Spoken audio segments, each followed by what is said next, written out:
Vigil, The Longest Night, my fair review. Another Metroidvania and another one where you get to play as a female protagonist. I had solid fun with Vigil, so let's go to sections and rate this game properly. The first section is the story. You play as the last member of the Vigil as Leila during the longest night while trying to find your sister and turn the night into a daylight. That's the story in short. But of course it's far more complicated than that. Time travel or traveling to alternate realities is the main focus of the story. Story is really confusing and there's so many choices and consequences throughout the game that will confuse you even more. I don't know what to think about the story. It has its great parts during conversations with some NPCs, but I still don't have a clue why we switched realities and what's the point of it in the end of the longest night. 7 out of 10 for story. Next section is game bugs and optimization. Not a single bug, glitch or a crash in my entire 20 hours run. Game is polished and optimized to perfection. Loading screens are quite very often, okay, and it takes like 2 to 10 seconds to load on the SSD. 9 out of 10 for game bugs and optimization. Game time is the next section. As I said, it took 20 hours for me on the hardest difficulty available. Replay value is next to 0.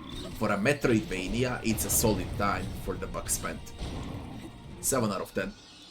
Game difficulty is the next section. 3 difficulties to pick from, played on the hardest one, and it was extremely easy. Most of the game bosses I killed on the very first attempt. 2 bosses were very hard in the game, and that's it.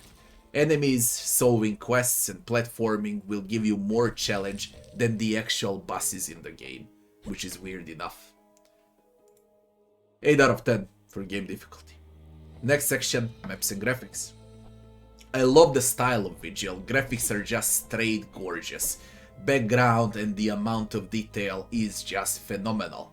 Map is done solid, I guess, but there will be a lot of problems in solving quests cause it gets confusing with 3 different types of maps, dungeons, inside, buildings, outside, outdoors. So good luck in solving quests like that. You'll see when you start playing what I'm talking about. Traversing can be a pain in the ass.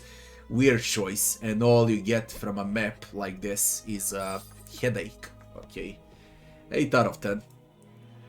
Next section is gameplay, the most important part. So what do you do in this game? It's a classic Metroidvania with 0 innovation. You'll dash, jump, double jump, switch weapons in gear, discover tons of hidden shortcuts and secrets, fight mobs, fight bosses, solve quests, backtrack, and so on. Gameplay is smooth, impact of hits during combat is done well, but hitboxes are sometimes off due to graphics, I guess. 8 out of 10 for gameplay. Next section is leveling and itemization. You'll level up on every 5 minutes in the game, literally. You'll get 1 point to spend on quite large skill tree with focus on different weapon types, one-handers, dual wielding, two-handers, bows, and utility tree.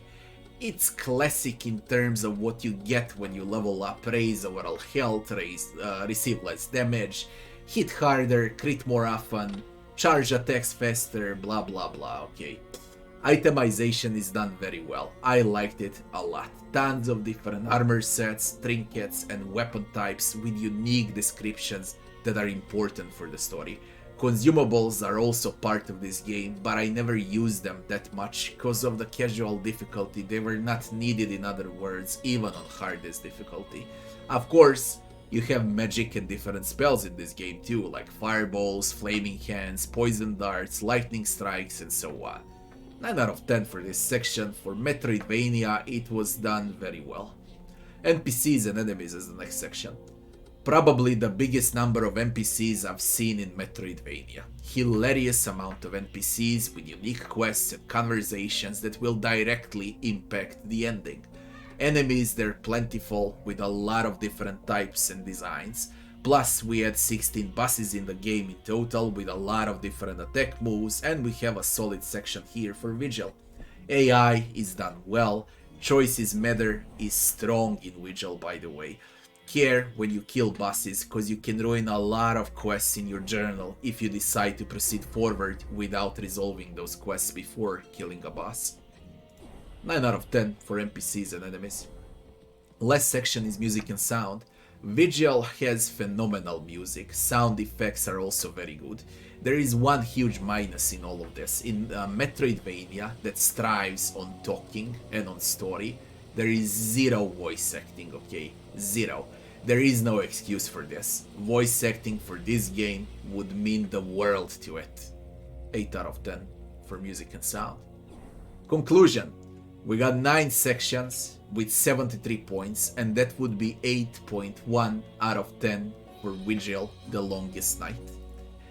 What can I say? It's a good Metroidvania, great for casual players, I guess. It's long enough, it's optimized well, with amazing art style and graphics and breathtaking backgrounds and details. It lacks voice acting, it lacks challenge. That's it in short. I had fun, it's definitely worth playing, and you should grab it once it's on sale and when it's available. Thank you for watching, and I'll be seeing you on the next one.